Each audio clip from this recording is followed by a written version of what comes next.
ইসে মাছের ফুলুরি মানে চিংড়ি মাছের বড়া, কাবাব যাই বলেন, কিন্তু এটা আমরা চট্টগ্রামের ভাষায় ইসে মাছের ফুলুরি বলি।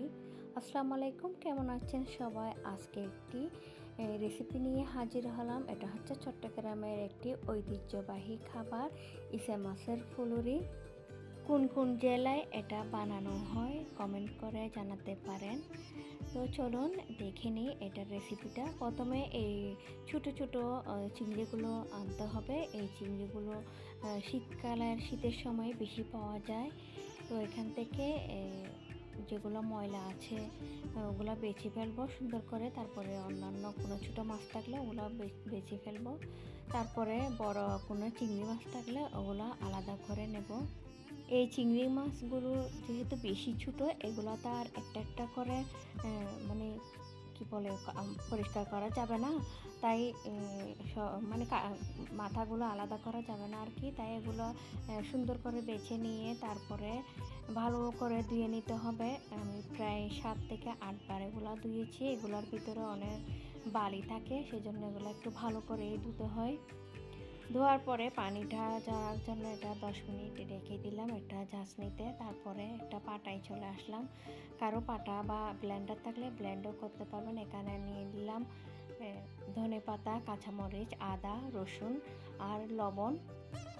এগুলো ভালো করে মিহি করে নিতে হবে। এখানে এগুলোর সাথে চিংড়ি মাছটাও বেটে নিতে হবে। আমার মনে হয় এই চিংড়ি মাছের বড়াটা এই পাটাতে পিষে বানালে অনেক বেশি মজা হয়। তো এটা এত বেশি সুস্বাদু খাবার, মুখরোচক খাবার, কি আর বলবো। বানানোর সাথে সাথে গরম গরম এক প্লেট নিমিষেই শেষ হয়ে যায়।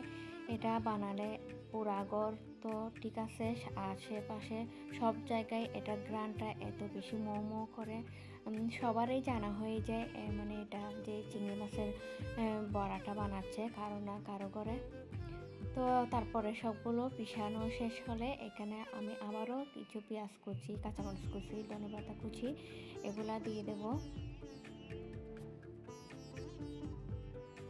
দেওয়ার পর তারপরে এখানে পরিমাণ মতো হলুদ, মশলা মানে ধনিয়া গুঁড়োটা দিলাম, আর হচ্ছে একটা ডিম দিয়ে দিব। তো ডিম সবগুলো দেওয়ার পর ভালো করে মেখে নিতে হবে, হাতের সাহায্যে ভালো করে মেখে। তারপর এটা যখন খাবে বা ভাতের সাথে যখন খাওয়া হবে, তখন ভাত খাওয়ার আগে 5 মিনিট আগে বানালে এটা গরম গরম বেশি ভালো লাগে। এটা সহজে চুলায় দেওয়ার সাথে সাথে হয়ে যায়, বেশিক্ষণ লাগে না। আগের প্রসেসগুলো করতে একটু সময় লাগলেও চুলায় দেওয়ার সাথে সাথে এটা তেলে দেওয়ার সাথে সাথে হয়ে যায়। সেজন্য এটা খাওয়ার আগে 5 মিনিট আগে বানালেই আমার মনে হয় ভালো। এগুলা কিন্তু গরম থাকতে অনেক বেশি মজা, এটার টেস্টটা তখনই পাওয়া যায়, কিন্তু ঠান্ডা হয়ে গেলে তো পাওয়া যায় না।